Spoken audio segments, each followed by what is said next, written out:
It was our wedding anniversary, and my husband, daughter, and I were gathered around the table, savoring a delicious meal together. After we finished eating, my husband stood up with a small, excited smile. "I picked up a special wine for tonight," he said, his voice warm with anticipation. "Hope you'll enjoy it." "Oh, that's so thoughtful of you," I responded, smiling back. "Let me open it. Is the wine opener in the kitchen?" He got up and headed toward the kitchen, his actions almost rehearsed. Moments later, he returned with a glass of wine, handing it to me with a flourish. "Here you go. Give it a try." "Thank you," I said, raising the glass. "Cheers to us." As soon as I took a sip of the wine, I choked and gasped for air. "I can't breathe," I cried out, collapsing to the floor and clutching my throat. Our 7-year-old daughter, witnessing the panic, burst into tears. "Daddy, something's wrong with Mommy. We need to call an ambulance," she shouted, her voice trembling with fear. My husband, however, remained eerily silent and unmoved, merely watching me in distress. Our daughter clung to my clothes, sobbing uncontrollably. Once my movements had ceased, he coldly pushed her aside and, without a word, walked out of the house.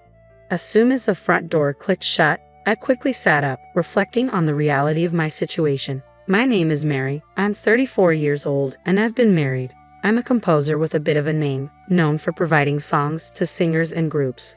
One of my earlier tracks became a theme song for a TV series, and the royalties have afforded me a comfortable lifestyle. I met my husband, Kenny, at a friend's wedding after party. He was in sales for a liquor company and enjoyed drinking as much as I did. Our mutual love for alcohol brought us together.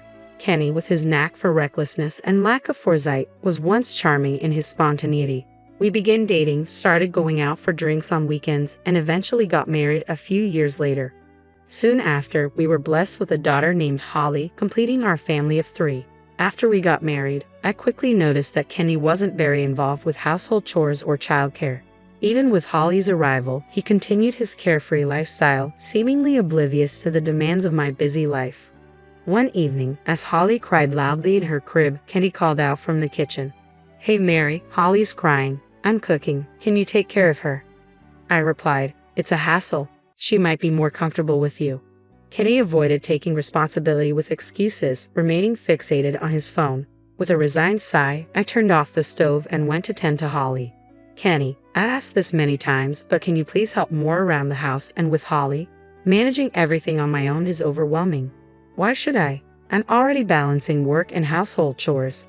Holly is our child, not just mine." Kenny's response was a wry smile.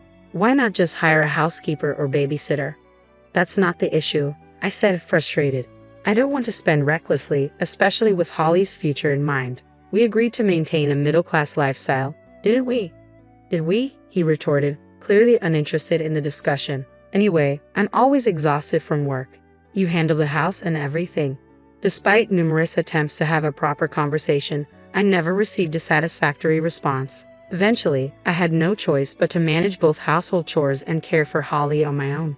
As the years passed, Holly grew quickly, and before we knew it, she was 5 years old and about to start elementary school. To celebrate this milestone, my in-laws planned a dinner party. Their home is about an hour's drive away, and we've always enjoyed a good relationship with them. My father-in-law is a strict man who values honesty but has always been kind to me, while my mother-in-law is relaxed and charming. At the dinner table, Holly proudly displayed her new backpack and lunch bag. "Thank you, Grandpa and Grandma," she said, beaming. My in-laws watched with joy, clearly delighted by her excitement. "Mary, Holly's growth is a testament to your hard work," my father-in-law said as he poured me a drink, causing me to blush slightly. "Holly's such a good girl. She helps me out a lot," I replied, smiling. "Well, she's my daughter," Kenny said with pride, and I chose to let it pass without comment. "I heard you're working on the theme song for the next movie, Mary," my mother-in-law added. "Yes, the song is ready. The movie is scheduled for release next month," I confirmed. "Kenny, you have a wonderful wife. You must be very proud," my father-in-law remarked. However, Kenny's expression remained unchanged, and he didn't seem particularly pleased.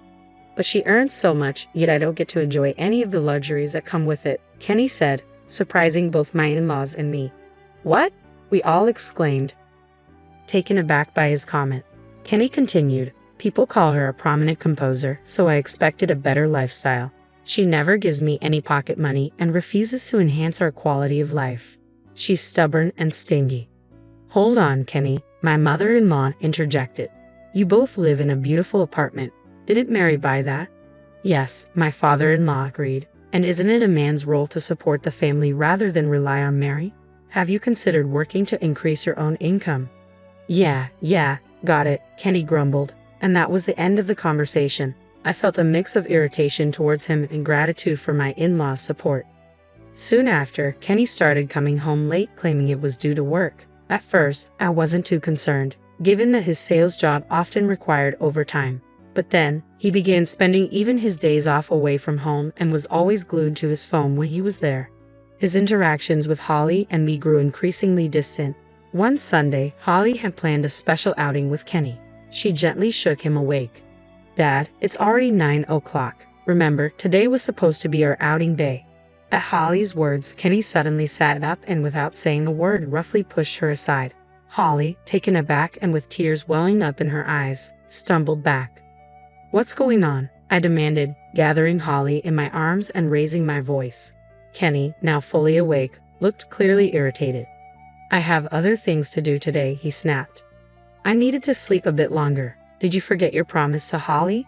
And how could you push our daughter like that?" I demanded, my frustration clear. "Be quiet, you're both in the way. Get out of the bedroom now," Kenny shouted, forcefully ushering Holly and me out before getting ready with meticulous care and leaving the house. His behavior was completely unforgivable, especially towards Holly. As I comforted Holly, my doubts about Kenny deepened. A month later, one evening after a particularly exhausting day at work, I collapsed into bed after tucking Holly in. In the middle of the night, feeling thirsty, I went to the kitchen for a drink. As I stood there, I heard Kenny's cheerful voice coming from the living room. It sounded like he was on a call with someone. I strained to hear what Kenny was saying, my curiosity piqued. Suddenly, a phrase that stopped me in my tracks reached my ears. "Beth, you're the only one I love." I was stunned. This was clearly a conversation with another woman. Infidelity. Just as I was about to confront him, I overheard another disturbing statement.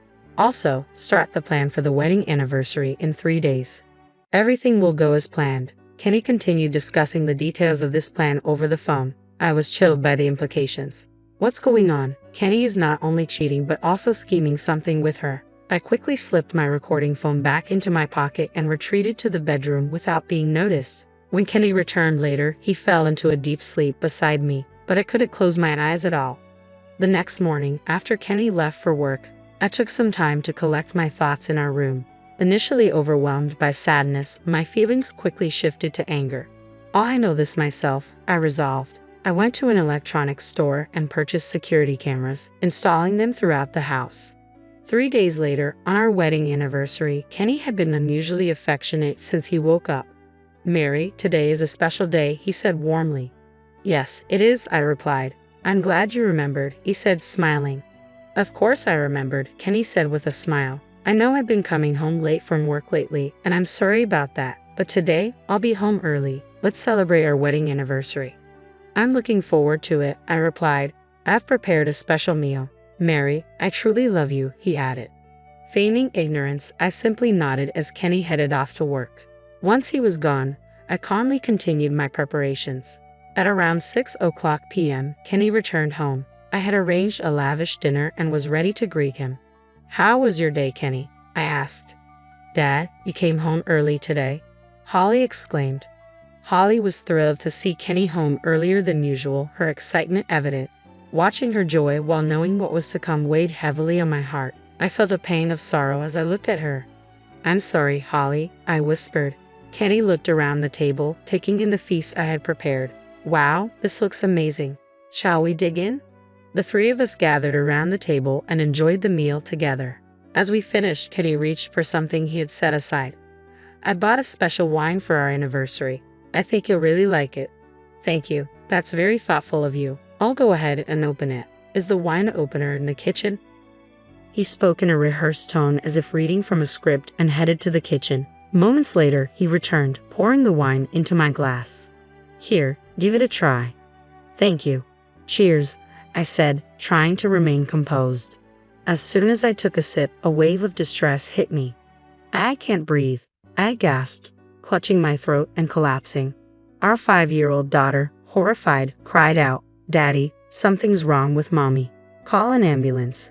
Kenny remained silent, watching me in agony while our daughter, her face streaked with tears, desperately tugged at his clothes. When I finally stopped moving, Kenny pushed our daughter aside and left without a word. As soon as I heard the front door slam, I quickly got up. I had anticipated this outcome. Holly, seeing my calmness, looked stunned, her face streaked with tears and snot. I held her gently. "I'm so sorry, Holly. It was a terrible prank, a really cruel one. I never meant to frighten you." "A prank? I thought I lost you," she sobbed, clinging to me. In the shadows, a group of onlookers watched with bewildered expressions. Kenny came home late that night. "Is Holly asleep already?" Kenny asked as he walked in, his voice tinged with annoyance. I remained hidden in the darkened living room. "Welcome back, Kenny," I said, flipping on the light. His face went pale, clearly shocked by my sudden appearance. "Why are you still here?" he asked, disbelief in his voice. Surprised by my calm demeanor, I replied, watching his shock deepen. "It was all an act. I overheard your plan." The conversation I accidentally heard from Kenny was chilling. "You'll handle the poison, right? It needs to be colorless, odorless, and tasteless. She loves wine, so it'll be easy to mix in. Afterward, we'll stage it as a suicide due to work stress. Once she's out of the picture, we'll inherit everything. The insurance, the royalties, and even this apartment. It'll be the start of our new life." When Kenny realized I knew about his plan, his face flushed with anger. "You eavesdropped. That's despicable," he shouted. "Even if it was an accident, discussing such things at home was foolish." "That's how I gained the upper hand," I replied calmly. Kenny's rage only intensified as he glared at me. He then grabbed my bag and pulled out a small, unfamiliar bottle. It was clearly not one of my things. I guess it was intended to frame me for a supposed suicide. "Now that you know, I have no choice but to make you drink this." "There's still time to stop," I pleaded, trying to find a way to escape. Just then, a loud voice echoed through the room. "Kenny, stop." "Dad." Both my in-laws appeared in the doorway, their expressions stern. "Why are you two here?" Kenny demanded, bewildered. "We've been here since this evening at Mary's request," my father-in-law explained, pointing to a surveillance camera mounted in the corner. "We were monitoring the feed from another room. We saw everything from when you poured the contents of that bottle into a glass to when you hid it in Mary's bag." Kenny's face went pale as he realized the camera had captured his every move and that my in-laws had been watching the footage in real time. Staring at the camera, he looked utterly stunned. "That's not all. I recorded the entire conversation," I said, pulling out my phone and playing the audio. The incriminating evidence made my in-laws wince and Kenny's face drained of color. "With this recording, the camera footage, and the remaining wine as evidence, it will be easy to report you to the police." Kenny immediately dropped to his knees in front of his parents. "Dad, Mom, please help me. I don't want to be labeled a criminal." "You don't want your son to be arrested, do you?" "You idiot," my father-in-law said coldly, delivering a sharp blow to Kenny's face that sent him sprawling. My mother-in-law looked on with clear disdain. "It's not just what you did to Mary. You didn't even consider Holly," my father-in-law said, his voice full of condemnation. "You made her cry, and I can't forgive you for that. I can't even think of you as our son. We've already reported you to the police. They should be here soon." "Accept your fate," my father-in-law added. Seeing that he was abandoned, a tearful Kenny stumbled toward me. "Don't come any closer," I said firmly. "Mary, please forgive me," Kenny pleaded. "If you don't press charges, I won't be arrested. I only love you. Let's start over as a family with Holly." "Do you really expect me to believe that after everything you've done, after trying to take my life? There's no way I can ever forgive you." "I'm so sorry. Please help me. You and your mistress both," Kenny begged. "I will never forgive you. Accept your punishment." Before he could say more, the sound of approaching police sirens grew louder. After the incident, Kenny and his mistress were convicted in court and sentenced to prison. Kenny and I finalized our divorce through our lawyers. His parents provided me with a substantial sum as compensation for the distress their son had caused. It turned out that Kenny's mistress, a university student studying pharmacology, had used her access to steal poison from the university, intending to use her knowledge to harm me. I also sought compensation from her, which her parents promptly paid. I have no intention of ever forgiving her. While Kenny is serving his prison sentence, neither I nor his parents have visited him. They've made it clear they'll support him once he's released on parole, arranging for him to settle and work far from here. I sincerely hope Kenny never crosses paths with me or our daughter, Holly, again. Holly and I have moved to a quiet, peaceful place. I told her, your dad is working far away now. When she replied, he doesn't have to come back, I couldn't help but smile, though it was tinged with bitterness. From now on, I'm focused on leading a calm and positive life, cherishing the future we're building together.